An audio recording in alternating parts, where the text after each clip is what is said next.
Hello friends, this is Anu here again from Office 365 Experts and welcome to my channel again. Today's video would be about how you can manage Office 365 portal and how to add the active users as in global administrator. So what is global administrator and everything will be explained in the coming video. Today let us see how to add users, which is a simple basic step to begin, because whenever you are starting up within office, you're starting up with the organization, it is a need that you either you can be a one person or there can be different people. So we will go to the same link, that is office.com, and then it's my account which is already there. So give me 1 minute, I forgot my password, just a moment.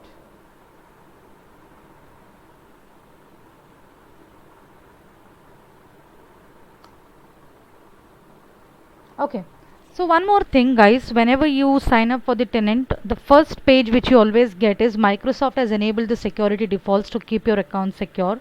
You have to do skip for now for 14 days until this is required, because this is just an two-factor authentication to keep your account secure, as this is the new account created by you.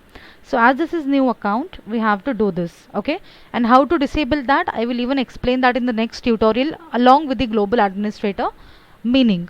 So now let us see how to add the active users. If I click on this symbol, if you see here, you will see admin.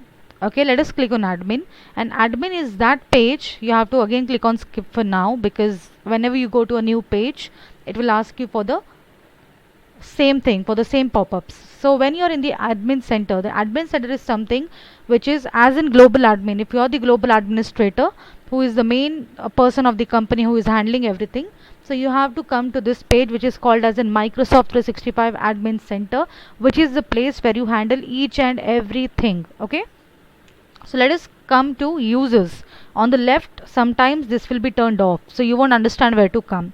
When you land on this page, you will see three horizontal bars. Click on this, you will see users. Click on users, you will see active users. Click on active users.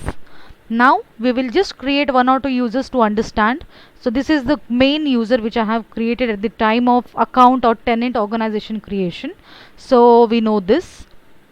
Let us create a user. So let us create single user. If you want multiple users, you can even do that, but for that you need an Excel file, okay, which you can import directly. So now we will start with the active user.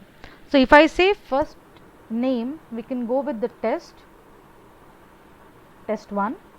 Display name can be the same, test1. My username can be different, but I will give it the same, test1. So now you will get two options.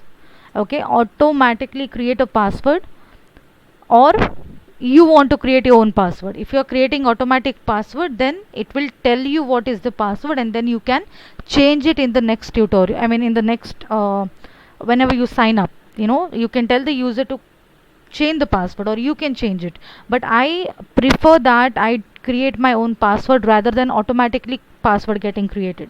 So I will uncheck this, so it will allow me to create my own password. So let me start.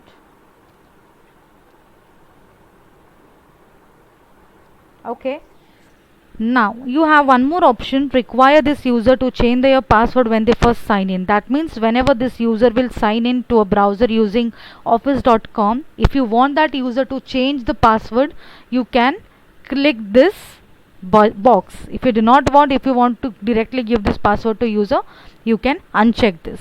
So let me uncheck this, because I do not want that user to change the password at the first login, just for some security purposes. And then send password in email upon completion. So when you create this user, you can send the password in the email. For example, I am the admin.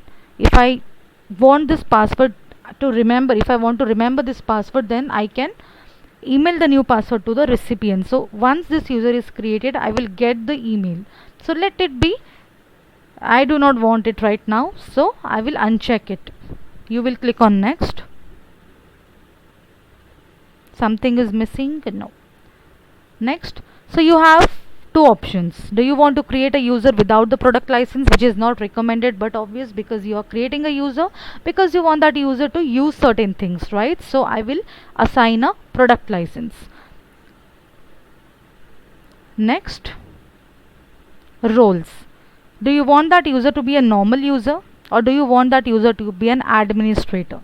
So I will tell you what exactly the administrator means and what exactly the role is. It won't again take more than 5 minutes of the tutorial, so I will explain in the next video. So for now I just want this user to be a normal user. Next, it will display everything. So what is the username, what is the email address, the password is the custom password which I gave, what are the licenses assigned, what is the role, it is just a user, profile info is none, finish adding, close. So if you see, my user is created, which is this, licenses are given. It takes up to 24 hours for the user to provision. It depends, sometimes it is done immediately within 15 minutes, sometimes it takes a longer time.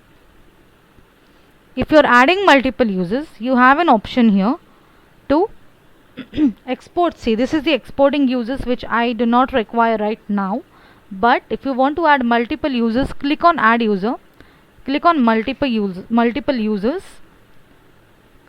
What will happen? You have to create one Excel file. So what is the format of that Excel file? You have to download this CSV file with information, with the headers. Headers means the column name, how should be the format. You download this file. When you download it, if there are 10 users, so you just fill out the details of that users, what email address you want to give, what display name you want, what password you want, everything you enter in that file, and in this just upload that file which you save, and then click on next, so that all the users will be added at once. Simple. If you have just 2 to 3 users, I don't think that is a good way. You can normally come here and add a single user. If there are multiple users, more than 5, more than 10, go for the Excel file. So this is what, how you add users, how you assign the licenses. Now you just need to tell the user that this is your email address, that is test1@anutest123.onmicrosoft.com, and this is the license assigned. So what the user will do, user will go to office.com. Let me check if I can log into this user, because I'm not sure.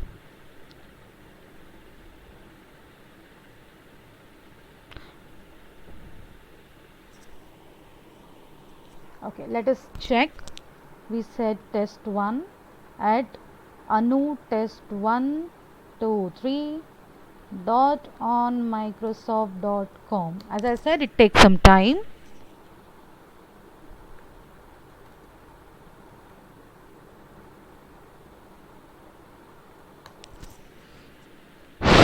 Okay, same thing for this user. Skip for now. Yes. Now we will see if this user is provisioned. Okay, now this portal will anyway open. We have made an account for this user has signed in. Wow, fantastic. But now we have to understand the features are enabled or not, which may take up to 24 hours. So how you can see all the features, these are all the apps you see on the left.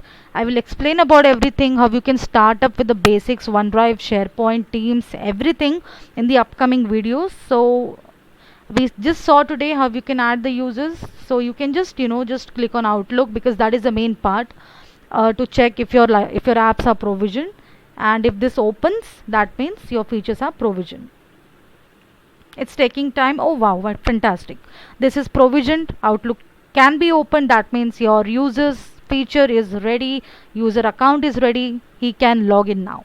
So this is how you can create the user, assign the licenses, change, just do whatever settings you want, and start with your Office 365 features and products.